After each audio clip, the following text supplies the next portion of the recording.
Hi, I'm Ms. Chairs, and I am a Level 1 faculty here at Charity School of Nursing. The lecture this afternoon will be on managing patient care. Regardless of the type of setting in which you eventually choose to work as a nurse, you will be responsible for using organizational resources, participating in organizational routines, while providing direct patient care using time productively, while collaborating with all members of the healthcare team and using certain leadership characteristics to manage others on the nursing team. So let's talk. What is management of care? Managed care is a healthcare delivery system that focuses on decreasing costs and improving outcomes for a certain group of patients. Although exact methods used to manage care differ depending on the delivery model used, the overarching goal of managing patient care is to lower the cost and, of course, for better outcomes for our patients. Standards of practice or standards of care are guidelines used to determine what a nurse should or should not do and may be defined as the benchmark of achievement based on a desired level of excellence.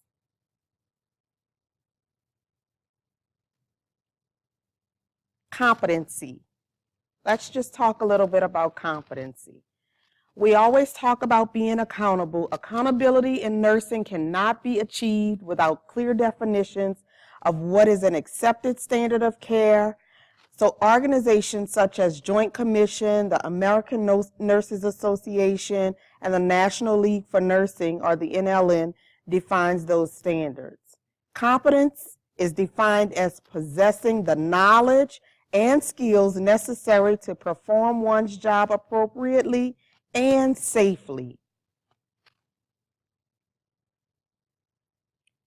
There are four concepts of competency. They are health and wellness promotion, illness prevention, health restoration, and caring for the dying.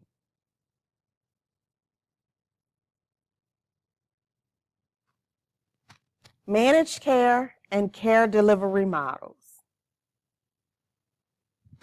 Healthcare providers and agencies work together to provide care that uses limited resources.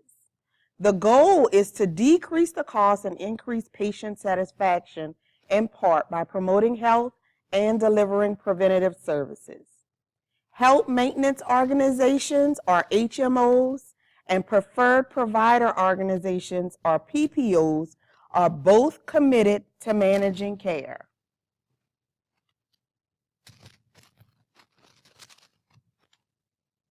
So as a nurse, what do you think are some ways that will help you to manage patient care? I know you think that it's a lot going on when you're performing your job as a nurse, but what do you think is going to be some of the things that will help you to manage patient care? Just think, for example, in order for a nurse to manage patient care, you must be strong communicators, you must have strong assessment skills, you must use your planning and your implementation. For example, you have a dietitian who wants to meet with your patient, as well as a physical therapist who has orders to meet with your patient. As the nurse, you ensure that the dietitian and the physical therapist can see your patients at different times around what is going on with your patient. This brings us back to clinical decision making, prioritizing care, prevent duplication of services, and communicating patients' goals to other healthcare professionals. Case management is the coordination of patient care utilizing health and social services to meet the patient's needs. The case manager usually focuses on ongoing care of our patients with chronic conditions or long-lasting problems such as cancer or chemotherapy. Our case managers are also usually very important in finding nursing home placement for our patients, as well as hospice and home health care services for our patients. They also assist with discharge planning. Patient-focused care is health care that is focused on the expressed physical and emotional needs of the patient. Patient-focused care, the nurse learns about the lifestyles, the habits, and the families of our patients. In patient-focused care, it's also of very importance for the nurse to focus on the religious and cultural preferences that may impact the patient's diet, activity, and health practices, thus affecting the patient's adherence. And then there's differentiated practice, where the nurse's educational preparation and skill set determines how to use the nurse. This means the nurse could be an LPN, the nurse could be an associate level nurse, a bachelor's level nurse, could be an advanced practice nurse practitioner. So this is just the differentiation that maximizes the time and the skill of the individual staff member to help provide high quality care to our patients. Shared governance is nursing staff participates with administrative personnel in implementing, and evaluating patient care policies. This encourages the nurse to participate in decision making at any level of the organization. That's why it's very important for us to attend our town hall meetings, to attend our staff meetings. And then there's team nursing, which is individualized nursing care to a group of patients by a team led by a nurse. So in team nursing, it may be your RN, it may be your LPN, it may be your UAP, but the RN retains responsibility and authority for patient care, but is able to delegate appropriate tasks to the other team members. Concepts related to managing care. Advocacy is nursing when the nurse protects the rights of the patient and defends the patient from harm. So a lot of times our patients can't speak for themselves. So we serve as a patient advocate, and we advocate on our patients' behalf. There's clinical decision making, there's communication, there's ethics, healthcare systems, and teaching and learning.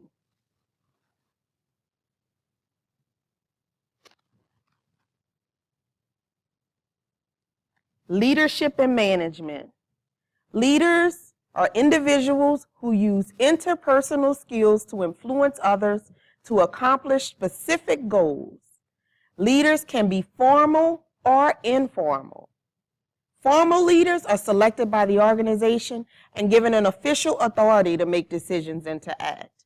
And then there's informal leaders who are not officially appointed to the direct activities of others, but are recognized by the group as a leader. Some nurses on your floor may have been nursing for years, and so those nurses are usually looked at by our younger nurses as mentors, and a lot of times nurses will reach out to another nurse on the floor with help with patient care. And so these are kind of like your informal leaders on the team. And then there's managers. In contrast to leadership, management is always formal. Managers are always appointed by the organization, and they are individuals who hold an official position within an organization. An example of a manager can be your director, your supervisor, or any administrator in the hospital setting. And leadership. The leadership types are autocratic.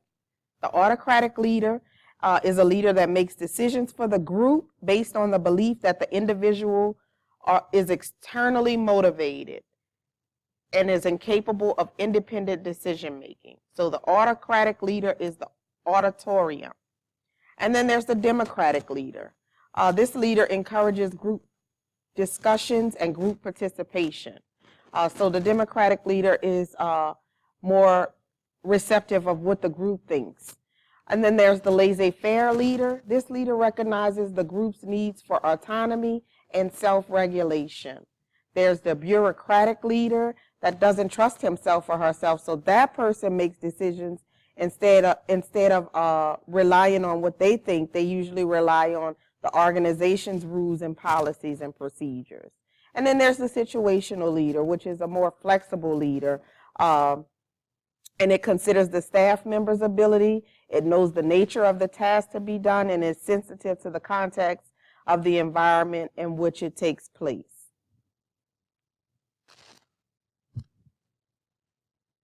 There's the charismatic leader, which is rare and is characterized by an emotional relationship between the leader and the group of members.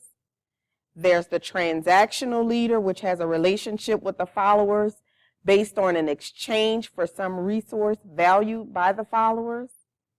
There's the transformational leader, which fosters creativity, risk-taking, commitment, and collaboration by empowering the group to share in the organization's visions. And last but not least, there's the shared leadership, which recognizes that a professional workforce is made up of many leaders. Management functions.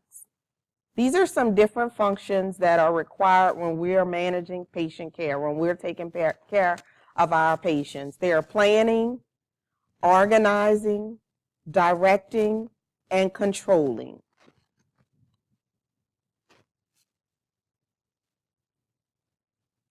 Principles of management. Accountability is the ability and willingness to assume responsibility for one's actions and to accept the consequences of one's behavior. Responsibility is an obligation to meet objectives and perform certain tasks. Managing our resources, enhancing employee performance, building and managing teams, managing conflict, and managing times.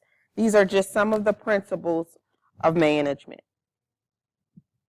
So, let's think. During patient rounds, a patient tells the nurse manager that he has not received his medication all shift. Using the skills and competency of a manager, what will be the nurse's first action?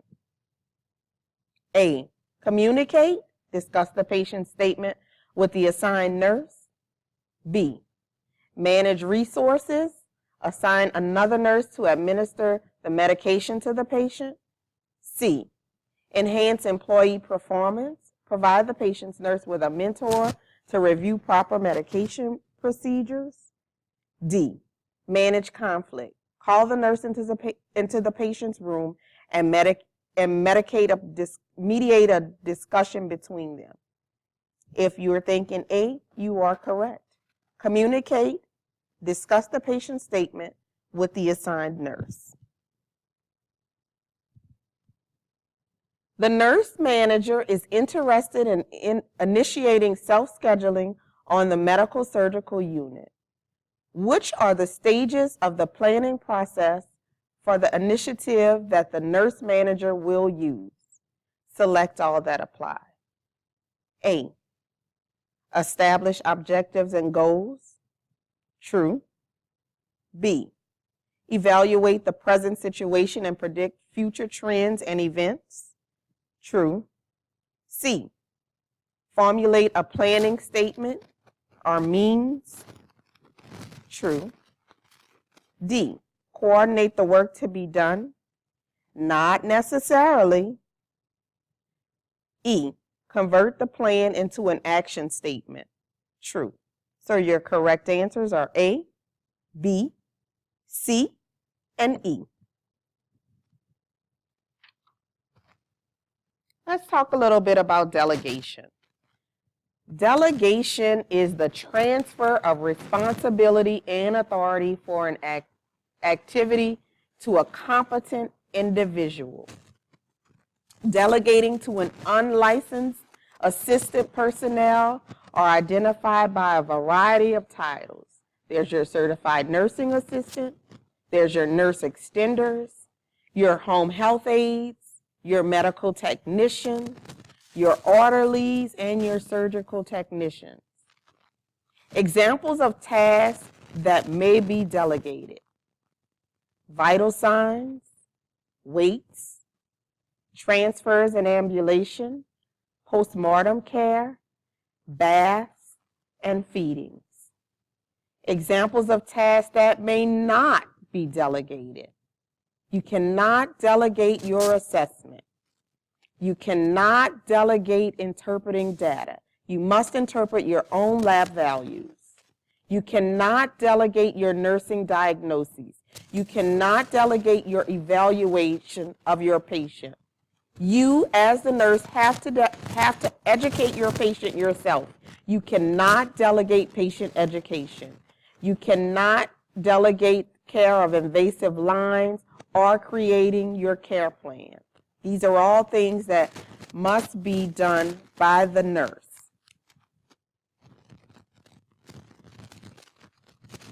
Delegation. So, there are 5 rights when you are delegating any work to any unlicensed personnel. There are 5 rights of delegation. You must make sure you have the right task. And what does that mean? That means you must make sure that you have a task that can be delegated to an unlicensed assisted personnel. You must have the right circumstance. The delegator must determine that the task addresses the patient's needs and contributes to a desired outcome, and that adequate supervision is available. You must have the right person. You must have the right direction or communication, and you must have the right supervision and evaluation. The delegator must monitor and evaluate the delegate's performance. What does that mean? That means that even though I delegate my UAP to take my vital signs, it is still my responsibility to go back and assure that the task has been completed. Everything is going to come back to us, the nurse. So even though you delegate, you must make sure that you come back and monitor and evaluate what you have delegated. An unlicensed assistant has previously performed patient transfers safely from bed to chair on many occasions. It would be inappropriate to delegate this unsupervised task to the UAP under which condition? A, the unit had a new wheelchair. B, this was an older client. C, it was the patient's first time out of bed after surgery. D, the UAP has just returned from an extended leave of absence. If you chose C, you are correct. It was the patient's first time out of bed after surgery. If it's the patient's first time out of bed after surgery, as the nurse, we want to be there. We want to make sure that when we're giving information back to our providers, we have the efficient information. We want to make sure that it's safe for our patients. So we cannot delegate the first time the patient's getting out of bed after surgery to a UAP. The nurse asks a UAP to weigh a patient. The UAP carefully assists the patient out of bed to stand on the scale, weighs the patient, and safely returns the patient to bed. Later, when the UAP reports the weight to the nurse, it is discovered that the patient had been placed on bed rest and should not have been allowed out of bed. This situation violates which of the following 5 rights of delegation? A, the right task. B, the right person. C, the right direction and communication. D, the right supervision and education. If you chose C, you are correct. The right direction and communication. Thank you, and this is the lecture on managing patient care.